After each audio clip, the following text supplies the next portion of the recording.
हरे कृष्णा। आज का हमारा सत्संग है कि प्रभु पक्षपाती है या प्रभु पक्षपाती नहीं है। क्योंकि जो धारणा है प्रभु के बारे में,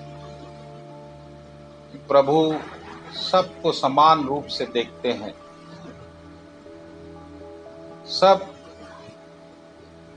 प्रभु को समान रूप से प्रभु सबका निर्वाह करते हैं और किसी से विशेष प्रेम या विशेष द्वेष नहीं करते।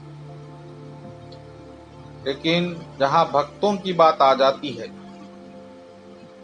तो फिर प्रभु वहां पक्षपाती बन जाते हैं। तो चलिए गीता में भगवान कृष्ण के मुख से ही सुन लेंगे कि वो क्या कह रहे हैं इस विषय पर। प्रभु कह रहे हैं कि समोह सर्वभूतेषु, मैं तो सबको समान ही समझता हूं। ना द्वेषोस्ति न प्रिया, कोई किसी से मैं द्वेष नहीं करता अर्जुन, ना ही मुझे कोई प्रिय है। मेरे लिए सब समान है। लेकिन ये भजन्ति तुमाम भक्त्या मयि तेषु चाप्यहम्, लेकिन जो मेरी भक्ति करता है वह मेरा प्रिय बन जाता है, तो मेरा भक्त बन जाता है, तो मेरा बन जाता है। और कोई जब प्रभु का बन जाता है तो फिर उसकी पूरी जिम्मेदारी प्रभु विशेष रूप से निभाते हैं और यहीं पर प्रभु पक्षपाती बन जाते हैं। प्रभु कह रहे हैं कि ठीक है, आगे कह रहे हैं कि अपि सेत सुदूराचारो भजते मामन्य भागा।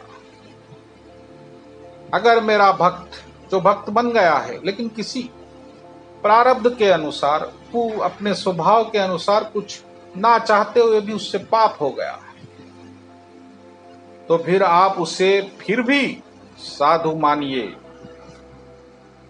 क्योंकि मैं उसे साधु ही मानता हूं। साधु रेवा च मंतव्य सम्यज्ञा व्यवसितो ही सहा।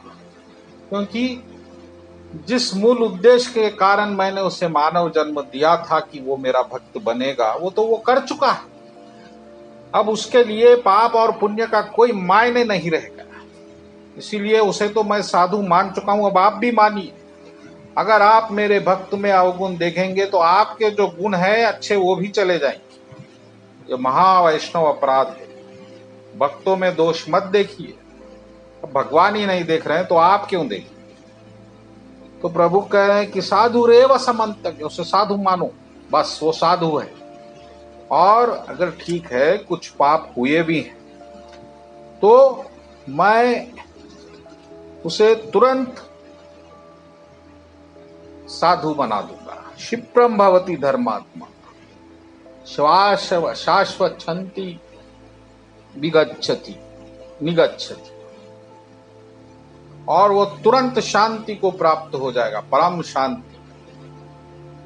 कौन्तेहा प्रतिजानी, जाओ अर्जुन जाके बताओ दुनिया को कि मेरे भक्त का कभी नाश नहीं होता। न मे भक्ता प्रणश्यत, ना इस लोक में ना आने वाले लोक में, कभी नहीं। क्योंकि अब उसकी देखरेख मैं कर रहा हूं। अरे मैं उसको साधु मान चुका हूं, साधु भी बना चुका हूं, और तुम बोलो, तुम जाकर दुनिया से कहो। अब ये भी बड़ी अजीब बात है। गीता प्रभु कह रहे हैं और अर्जुन से कह रहे तुम जाकर कहो। एक ही बात उन्होंने कहा कि अर्जुन से कहो, क्योंकि हो सकता है भगवान भक्त के लिए अपनी बात कभी टाल दे, अपने वचन को तोड़ दे, लेकिन जो भक्त कह दे वह भक्त के वचन को कभी गिरने नहीं देते, भक्त का मान कभी टलने नहीं देते। इसीलिए भगवान कह रहे हैं कि अर्जुन तुम जाकर कहो मेरे भक्त का नाश नहीं होता। राम सदा सेवक रुचि राखी। बस भक्तों को प्रसन्न करने का बस एक ही कार्य है प्रभु का। और यहां पर आकर प्रभु अपने समत्व के भाव को भूल जाते हैं और भक्त अभक्त में भेद करते हैं। भक्त को प्रसन्न करने के लिए। और ऐसी ही स्थिति भरत जी को भी आई। जब प्रभु वनवास के 14 साल के अंतिम दिन भी नहीं आए तो भरत जी मन में सोचने लगे कि क्या प्रभु ने मेरे पापों को देखकर मुझे त्याग दिया।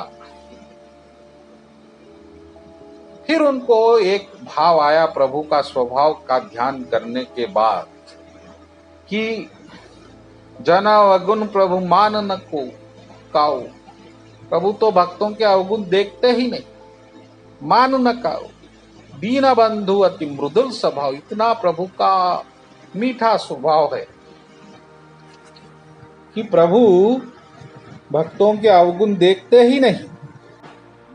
भरत जी कह रहे हैं कि अगर राम जी मेरे पापों का हिसाब देखेंगे तो फिर 100 करोड़ जन्म में भी मैं प्रभु का नहीं हो सकता, ना प्रभु से मिल सकता। जो करनी समझू प्रभु मोरी, नहीं निस्तार कल्प सतमोर। 100 करोड़ में भी मेरा उद्धार नहीं हो सकता। अब प्रभु तो देखते ही नहीं पाप, तो फिर उस बात की चिंता ही क्या है। तो भक्तगणों, यह सब प्रभु कर रहे हैं, बोल रहे हैं आपका उत्साह बढ़ाने के लिए, ताकि आप भक्ति में डूबे। सब चिंताओं को छोड़ो, पाप पुण्य का चक्र छोड़ो, सब छोड़कर बैठो भजन में, डूब जाओ आनंद में, कीर्तन में डूब जाओ, नाचो गाओ और प्रभु को प्रसन्न करो। और प्रभु प्रसन्न तो फिर सारा जगत प्रसन्न और आप भी प्रसन्न। तो इसी तरह प्रभु भक्तों के वश में, भक्तों के लिए है और भक्तों को प्रसन्न करना ही प्रभु का कार्य है। इसीलिए प्रभु पक्षपाती है। बोलो कृष्ण कन्हैया लाल जी की जय।